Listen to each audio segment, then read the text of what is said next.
Salut à vous et bienvenue dans cette vidéo sur le HC05 et HC06. L'idée c'est que cet appareil permet d'envoyer du Bluetooth et de réceptionner du Bluetooth et de l'envoyer dans ce qu'on appelle du UART. Un format UART, c'est des 1 et des 0 qui font pouloup, pouloup, pouloup, pouloup, pouloup, pouloup, et qui vont permettre de transmettre de l'information. Pour ça, vous avez besoin d'électricité, d'une fuite d'électricité et de deux signaux, un qui envoie et un qui réceptionne. Le truc, c'est que là, vous avez un appareil qui fonctionne avec du 3,3 volts, en tout cas pour les pins. Et là, vous avez un appareil qui fonctionne avec du 5 volts. Donc ici, vous pouvez voir que ça va de 3,3 à 6 volts. Mais basiquement, il va fonctionner avec du 5 volts. Donc, si on veut faire passer du 5 volts sur du 3 volts, il faut faire ce qu'on appelle un pont de division. C'est faire en sorte qu'une grosse partie de l'électricité fuit vers le sol et une partie va vers le signal ici. Et en fait, c'est comme ça qu'on va le faire. C'est ce que vous voyez ici à mon écran. On va prendre l'électricité, rediriger une partie vers le ground et rediriger une partie vers le signal ici. Donc, du coup, on aurait du 3 volts ici et on aurait du 5 volts là-bas, grossièrement. Il faut quelque chose, il ne faut pas nécessairement 1K, 2K, mais il faut avoir cette proportion de divisé par 2. Avoir la moitié qui part par là, enfin un tiers qui part par là et 2 tiers ici. Donc tout ça pour dire, comment est-ce qu'on fait tout ça? C'est justement le sujet de cette vidéo. Comment on fait pour utiliser ça et comment on fait pour configurer, pour souder toute cette partie-là.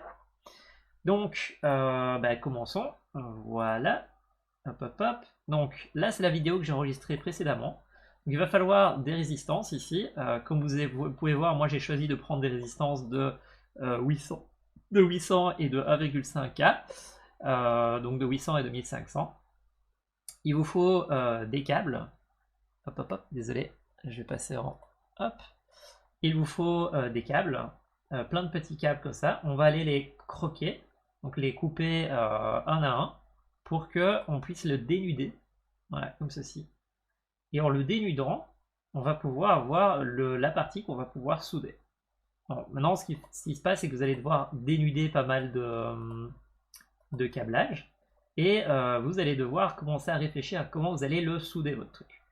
Donc ici, l'idée, c'est de prendre, si vous le faites vite fait à la barbare comme moi, il vous faut deux résistances. Ici, une à droite qui vaut 2K et une à gauche qui vaut 1K.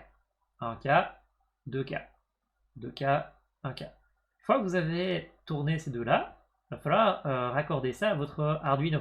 Sauf que votre Arduino, lui, il fonctionne avec des pins qui sont comme ceci, donc des pins à brancher, et votre HC06, il fonctionne avec des pins dans lesquels on va rentrer dedans. Donc là, on a ça qui normalement doit rentrer dans ça, donc il faut une femelle et un mâle de ce côté-là. C'est ça que vous voyez ici. Je prends le signal femelle, et je tourne la femelle autour du câble. Titre. Maintenant, ce qui se passe, c'est qu'on veut continuer un petit peu plus loin.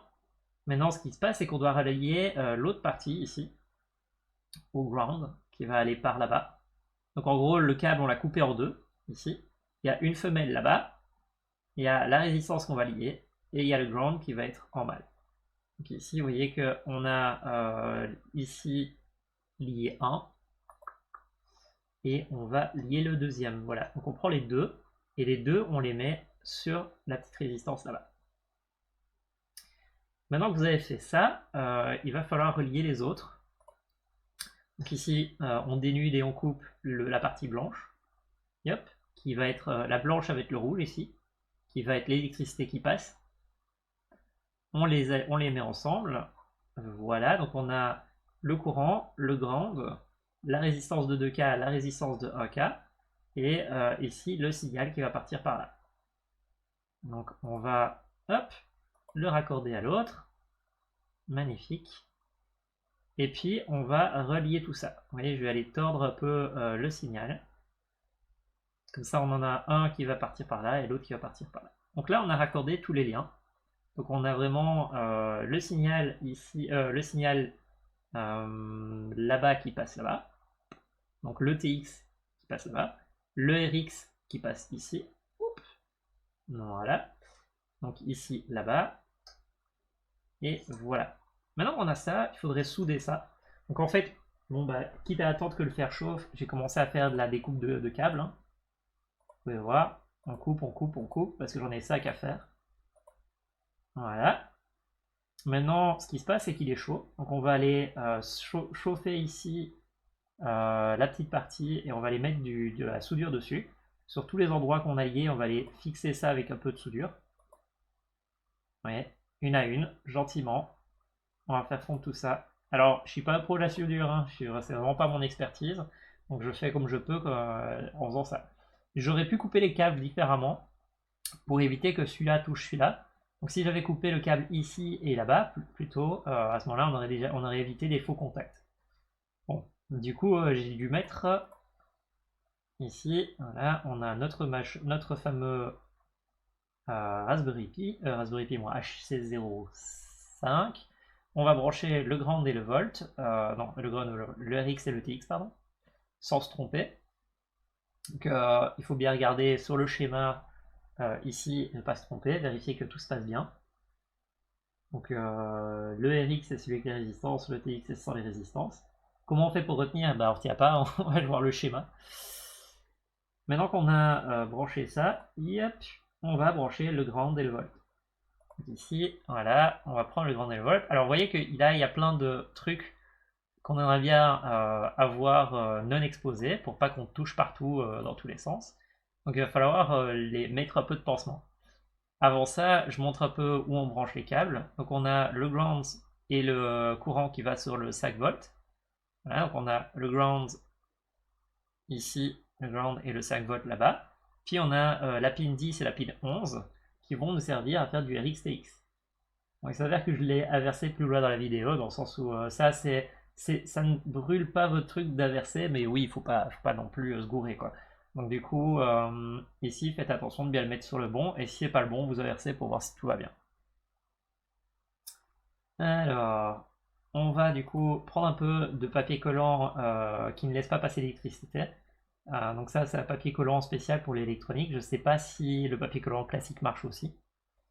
Et on va les mettre ça un peu partout pour être sûr de ne pas créer de faux contacts, c'est-à-dire d'avoir un câble qui touche un câble. Donc ici, on bloque le premier, on bloque le deuxième, on bloque le troisième, voilà, et on bloque le quatrième. Alors, est-ce que j'ai besoin de bloquer cette partie-là? Pas vraiment en fait, parce que cette partie-là, c'est juste de l'électricité qui vient là-bas et il peut se promener là-bas et là-bas de la même manière. C'est là-bas qu'il ne faut pas que ça touche là-bas. Donc cette partie-là, je l'ai laissé un petit peu dénudée. Ensuite, ce qui se passe, c'est que je vais recouvrir tout le truc. Et alors, pour éviter que cette partie-là touche cette partie ici, je vais quand même tourner tout autour. Voilà. Tadam! Bon, maintenant c'est bien. J'ai coupé tout ça. Il faudrait que je branche un Arduino pour aller vérifier que tout fonctionne bien. Donc ici, on va brancher notre Arduino. On va aller chercher un code d'Arduino sur Internet qu'on va pouvoir copier et modifier. Donc ici, basiquement, on va inclure la librairie software-serial.h. On va inclure la librairie software-serial.h et on va dire que notre RX et TX, il est sur 10 et sur 11. Donc maintenant qu'il est sur 10 et sur 11, il faut que j'ai bien vérifié ici que ce câble soit au bon endroit. Donc ici, vous voyez, hop, on va attendre, voilà, on a RX, TX, et il faut que mon fameux TX ici se retrouve. Attends, c'est le jaune où il y a la résistance, c'est le jaune où il y a la résistance. Donc il faut que en gros, il faut juste trouver le bon. En gros, le TX va sur le RX et le RX va sur le TX. Parce qu'on veut écrire là où on lit et on veut lire là où on écrit. Donc il faut juste inverser celui qui est là-bas et celui qui est ici. Bon, maintenant qu'on a ça, on va faire un setup pour dire qu'on veut utiliser la pin 13, c'est celle qui est ici pour pouvoir débugger. Qui est ici, ouais, pour pouvoir débugger. On veut démarrer le Bluetooth sur le Broad 9600. On pourrait aller plus haut, mais à ce moment-là, on perd des paquets, c'est vraiment dangereux. Parce que sinon, il faut gérer le fait de pouvoir de temps en temps perdre des paquets si on veut aller plus vite. On attend un petit peu que tout se mette en place, puis on rentre ici. Et alors ici, ce qu'on va faire, c'est qu'on va dire si j'ai un byte, si je lis quelque chose, je le lis et je le renvoie à son renvoyeur. Donc Bluetooth read, si je lis, je renvoie. Comme ça, on va pouvoir débugger, de voir si tout fonctionne bien. Le reste, on va le modifier, on va juste faire en sorte de switcher une LED. Ici, yep. On va juste dire que... Allez, vas-y. Voilà, on dit, je crée une variable switch LED. Quand je reçois une information, je la verse, et puis après, je fais clignoter. Comme ça, quand je reçois quelque chose, je vois la diode qui clignote.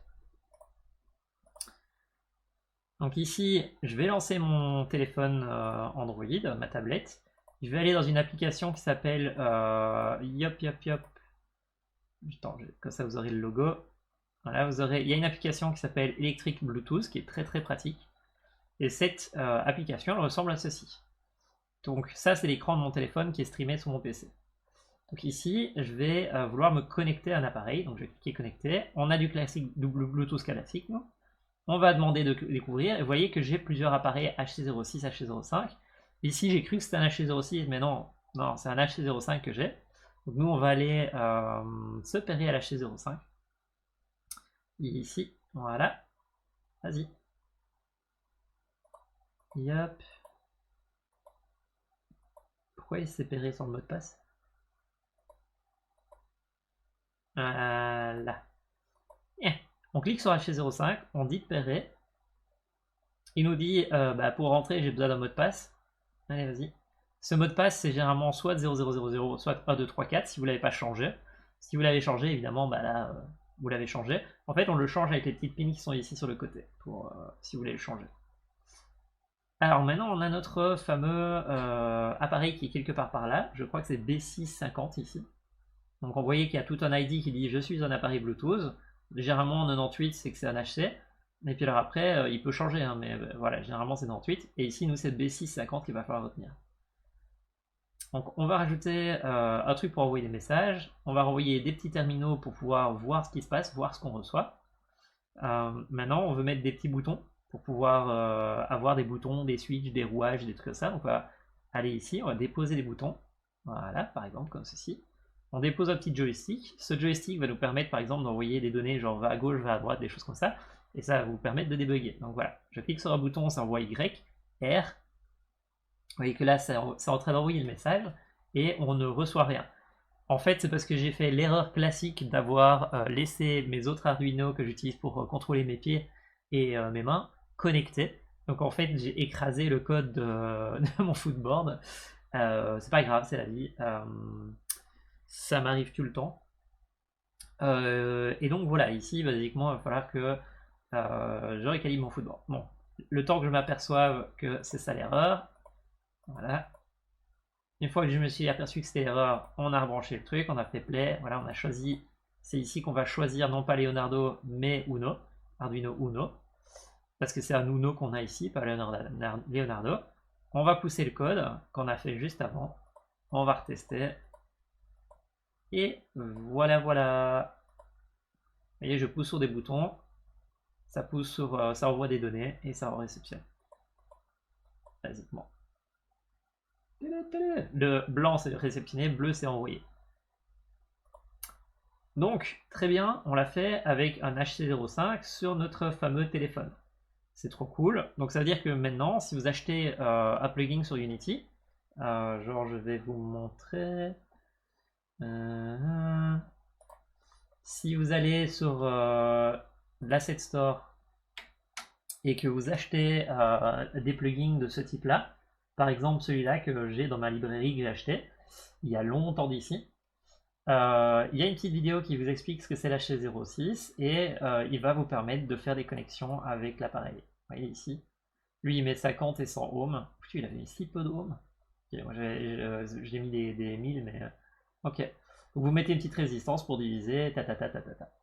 Je crois que cette version-là ne fonctionne que sur Android par contre.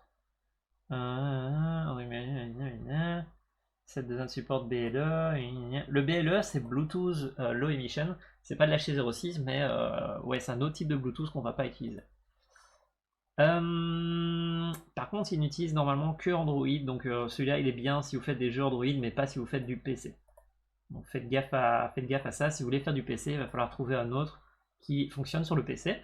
Maintenant, moi, j'ai tendance à ne pas utiliser les plugins PC, simplement parce que on peut le faire en Python.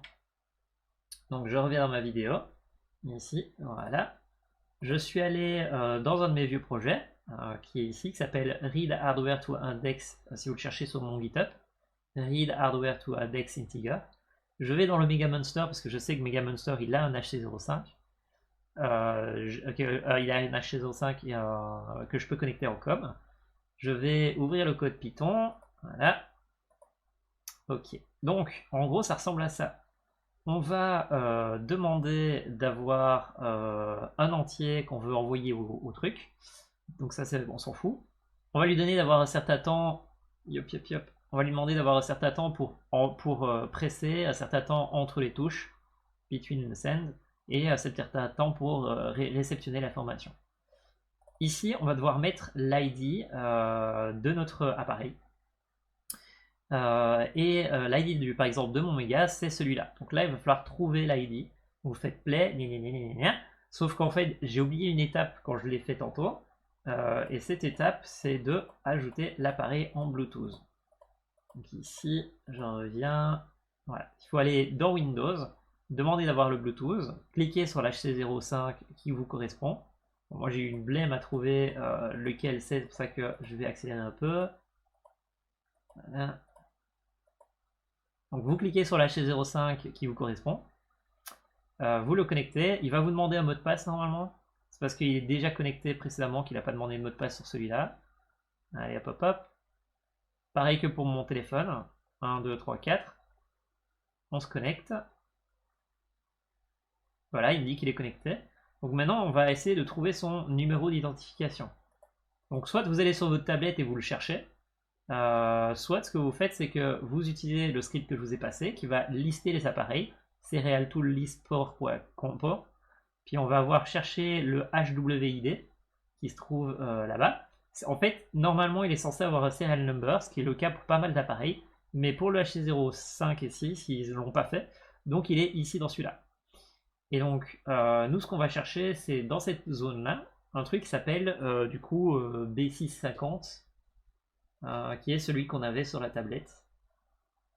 B650 ici. Vous voyez, 98 DA5001, B650, c'est l'ID de ce petit-là. On va choper ça, on va le mettre dedans. Et on va dire, bah, tu parcours toutes les listes qui sont là-bas. Tu cherches après un dont le serial number ou le HWID est soit égal ou contient ce numéro. Et si c'est le cas, on continue par la suite. Et donc on va envoyer des données et on va réceptionner les données qui nous envoient. Basiquement. Tadam! C'est un peu ça l'idée. Alors par contre, je vois dans la vidéo que je ne réceptionnais pas de données. Donc ça se trouve, je suis toujours pas bien foutu. À mon avis, j'ai inversé les pins ou un truc dans le genre. Attendez, je regarde vite un truc. RX, il est là. Le RX TX. Le RX c'était le jaune, c'est bien celui-là. Hop. De toute façon, c'est le bon vu que sur tablette ça marche. Je vérifie sur tablette.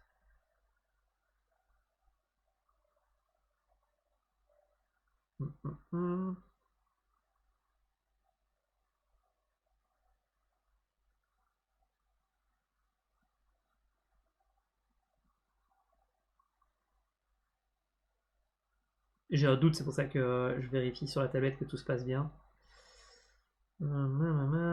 Connecté.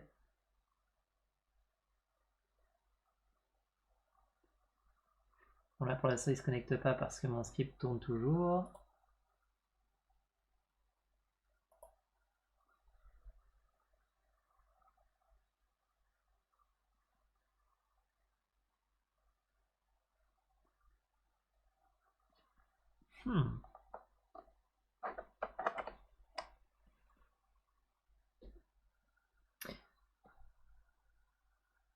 Attends, je regarde si ADB veut bien fonctionner. Il veut toujours pas. Mais donc voilà, basiquement le code ressemble à ceci. Hein. On fait la liste des appareils. On dit qu'on veut trouver l'appareil parmi cette liste. On veut pouvoir envoyer des entiers sur le truc. Donc en fait, on donne un entier ici. On le struct pack pour dire qu'on veut que ce soit en Little Endian. Little Endian, c'est un format d'entier envoyé avec des 1 et des 0. Et on dit, bah, sur le port qu'on a ouvert, vas-y, écris ces informations-là. Et donc du coup, on les envoie là ici pour débugger sur le print. Et on envoie 4 fois 0 devant, juste pour dire, hey, ce qui suit, c'est un entier converti de moi. Comme ça, à chaque fois que je trouve 4 fois 0, je sais que le suivant, ce sera un entier de 4. Et donc voilà, ici on peut envoyer des entiers, basiquement. Et alors ici on fait la liste des ports, trouve-la pour débugger, pour voir ce qui se passe. Trouve-moi l'appareil que je cherche. S'il est là, tu l'affiches. Tu mets un baud rate de 9600 de vitesse d'envoi. On crée un serial port qui va communiquer avec l'appareil Bluetooth ou avec le TTL qui est un appareil que tu connectes à l'USB. On parcourt à l'infini, on envoie des messages et on lit toute information qui viendrait pour l'afficher. Et ah oui, c'est pour ça qu'on l'affiche pas. En fait, on reçoit bien la donnée. Est-ce que je me demandais pourquoi est-ce qu'on la voyait pas? C'est parce qu'en fait, ici, je lis et je dis si les 4 premiers commencent par 0, à ce moment-là, c'est qu'on m'envoie dans la suite un entier. Et donc que l'appareil essaie de m'envoyer une information. Donc ici, je dis juste que l'information qu'on m'envoie doit avoir 4 fois 0 devant, avant. Donc voilà, basiquement, c'est à peu près tout pour la vidéo. Je vous souhaite un bon amusement, un bon code, et n'hésitez pas à l'utiliser et à me dire si vous y êtes arrivé. Mais basiquement, en fait, c'est magique. Parce que ce petit appareil-là, il peut être connecté à énormément d'appareils. Il peut être connecté à tout ce qui supporte le Bluetooth. Donc vous pouvez le connecter à un téléphone Android, à une TV Android, je ne sais pas si on pourrait sur une console, mais peut-être. Faut bien savoir par contre que vous ne pourrez pas simuler des touches de clavier avec, ou un gamepad, parce qu'il n'est pas fait pour ça. Pour ça, il faut acheter pas des composants spéciaux qui sont des ESP32 si vous voulez faire avec du Bluetooth. Et ici sur le Uno, vous ne pouvez pas envoyer des touches clavier, par exemple, à partir de là. Mais vous pouvez envoyer des fausses touches clavier, les réceptionner, faire croire à l'ordinateur que c'est des touches clavier par la suite. Par exemple ici, simplement, yop, ici vous envoyez l'information, vous prenez l'information ici que vous réceptionnez, vous l'envoyez là-bas, et sur l'ordinateur ici, vous écrivez des touches de clavier quand vous réceptionnez des informations qui correspondent à ce que vous voulez. Par exemple ici, moi je fais des booléens, donc je convertis 4 bytes en booléens, en INT, pardon. Donc du coup, je peux dire, bah, si le numéro c'est 42, désolé, si le numéro c'est 42, alors tu fais K. Mais par contre, si c'était 43, à ce moment-là, tu fais retirer K. Donc tu relâches K.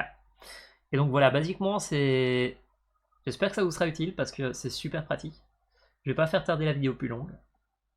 Et passez un bon moment, que le code soit avec vous, et à la prochaine vidéo.